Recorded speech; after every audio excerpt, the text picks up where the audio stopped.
नमस्कार मित्रों, PSSM blessings परिवार वडोदरा से मैं मिशा गुप्ता डेना मरियम जी की पुस्तक रुक्मणी और काल चक्र का फेर के ऑडियो 99 में आपका स्वागत करती हूँ।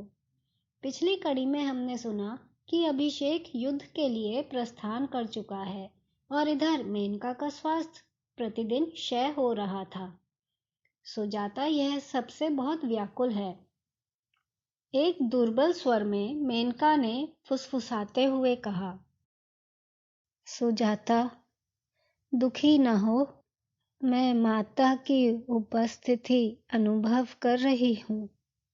वह मेरे साथ है और उन्होंने मुझे शांति दी है। मैं उन पर पूर्णतः विश्वास करती हूँ, किंतु तुम्हें मेरे लिए अभिषेक की देखभाल करने का वचन देना होगा। जब वह वापस आए तो उसे अकेला मत छोड़ना। मैंने उसके हाथ को पकड़ते हुए सिर हिलाया और दुखी होकर उत्तर दिया, मैं वचन देती हूँ, जैसे मैंने तुम्हारा साथ नहीं छोड़ा, मैं उसका साथ भी नहीं छोड़ूंगी। अब मैंने उससे भविष्य की बात करने के विषय में बात करना बंद कर दिया। मैंने अनुभव किया कि उसने मेरा हाथ दबाया और यह उसका तरीका था मेरे वचन को मान्यता देने का। उसी दोपहर के बाद उसने धीरे से कहा, मुझे भय नहीं है सुजाता, माता यहाँ है। मुझे इसमें कोई संदेह नहीं है, मैंने धीरे से उत्तर दिया। तुम सदैव ही उनसे मुझसे कहीं अधिक समन्वित और समर्पित रही हो। तुमने उन्हें निरंतर प्रेम किया है, कभी उन पर संदेह नहीं किया जैसा कि मैंने किया। मुझे पता है कि वह तुम्हारे साथ हैं। पूरे दिन आकाश में सौदामिनी कड़कती रही थी, परंतु कोई वर्षा नहीं हुई। हम वर्षा ऋतु से कहीं आगे थे और फिर भी दिन भयावह रूप से अंधेरा और अपशकुनी था। बीच बीच में मैं मेनका के कक्ष की खिड़की से बाहर झांक लेती और तेज गड़गड़ाहट और ऊपर से निकलने वाली प्रकाश की धारियों को देखकर व्याकुलता से पीछे हट जाती। मैंने कभी शुष्क बिजुरी नहीं देखी थी, किंतु भूमि पर कोई जल नहीं गिरा। यह अत्यंत असामान्य घटना थी जो दिन के लंबे समय तक जारी रही, और जैसे जैसे अंधकार बढ़ता गया मैंने मेनका का जीवन उसके देह से क्षीण होते देखा जब मैं उसके हाथ को पकड़े हुए थी। यह युद्ध का 13वां दिन था और सेवक वापस आया कहते हुए कि उस दिन कोई समाचार नहीं था।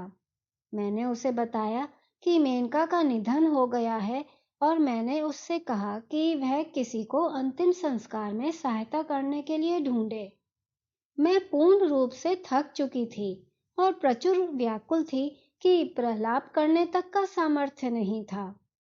मैं मेनका को छोड़कर आंगन में बैठने चली गई, यह समझने की चेष्टा करते हुए कि वह अब मेरे साथ नहीं थी, स्वयं को यह सोचकर सांत्वना देती हुई कि उसका निधन शांतिपूर्ण था और माता उसके पास आ गई थी। वह प्रिय बहन जो केवल एक बार माता से उनके भौतिक रूप में मिली थी, वह मेरे से अधिक उनकी उपस्थिति को अनुभव करने में सक्षम थी, यद्यपि मैं महिला निवास में इतने लंबे समय तक रही थी। उसके पास ऐसा विश्वास और आस्था का स्तर था जो मेरे पास इतने वर्षों के पश्चात भी नहीं था। मेनका वास्तव में एक उच्च कोटि की महिला थी, एक उन्नत आत्मा जिसने कभी किसी के विषय में अप्रिय बात नहीं कही और जिसने मुझे वर्षों तक बड़ी धैर्यपूर्वक देखा। क्या मैंने वास्तव में उसकी सराहना की और उसे वह स्नेह दिया जिसकी वह अधिकारी थी? अब बहुत देर हो चुकी थी, परंतु मैंने ठान लिया कि मैं उसके प्रति अपना वचन निभाऊंगी और जब अभिषेक वापस आएगा तो मैं उसकी देखभाल करूंगी। किसी कारणवश मेरे विचार मेरी अनुपस्थित मां की ओर मुड़ गए और मैंने उनकी ओर ऐसी लालसा अनुभव की जिसे मैंने उद्धव की हत्या के घाव के पश्चात से कभी अनुभव नहीं किया था। मेनका की मृत्यु के दुख में मैं उनके कंधे की खोज में थी जिस पर मैं रो सकती। अम्मा अब मेरे साथ क्यों नहीं थीं? क्या वह इन सभी वर्षों में मुझे ढूंढने के लिए कभी वापस नहीं आई? क्या उन्हें मेरे जीवन की परवाह बिल्कुल भी नहीं थी?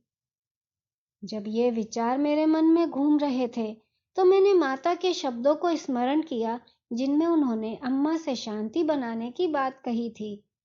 मैंने तब माता से कहा था कि मैंने उन्हें क्षमा कर दिया है, किंतु क्या मैंने सचमुच क्षमा कर दिया था? मैं समझती थी कि वह क्यों भाग गईं, और मैं उन्हें भागने के लिए दोषी नहीं मानती थी, परंतु मैं उन्हें इसके लिए दोषी मानती थी कि वह वापस नहीं आई थी, मुझे ढूंढने के लिए, देखने के लिए कि मेरी क्या आवश्यकताएं हैं। क्या मैं उन्हें उसके लिए क्षमा कर सकती हूँ? मेनका की मृत्यु ने कई दबी हुई भावनाओं को उभार दिया और मेरे पास कोई नहीं था जिसके पास मैं जा सकती। मुझे नहीं पता कि मैं वहां कितनी देर बैठी रही, परंतु जब अंधेरा पूर्ण रूप से छा गया तब सेवक आया और मुझे बताया कि वह किसी को अंतिम संस्कार में सहायता करने के लिए नहीं ढूंढ सका। इतने सारे लोग युद्ध भूमि पर मरे हुए की देखभाल करने के लिए चले गए थे कि द्वारका में कुछ ही पुरुष बचे थे जो आवश्यक अनुष्ठान कर सकते थे।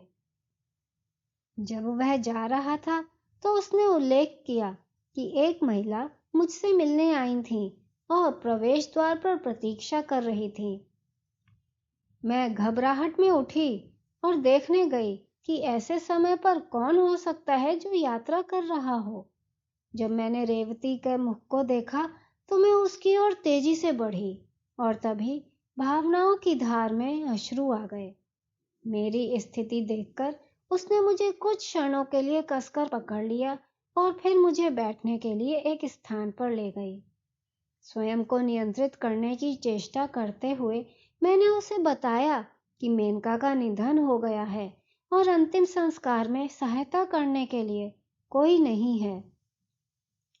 तुम थक चुकी हो सुजाता, मैं यह देख सकती हूँ।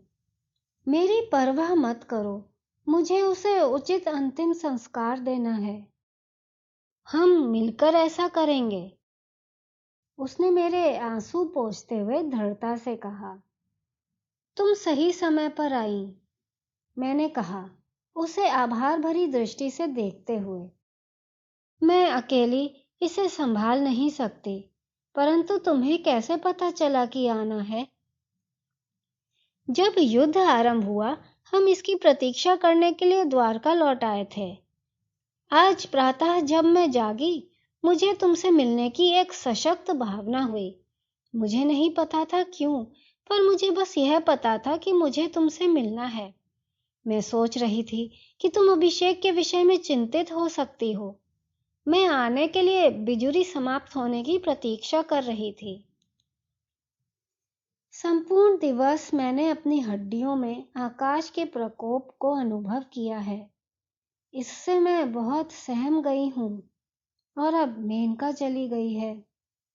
मैंने धीरे से कहा, हमें प्रातः अंतिम संस्कार करना चाहिए और फिर हम बिजुरी के विषय में बात करेंगे।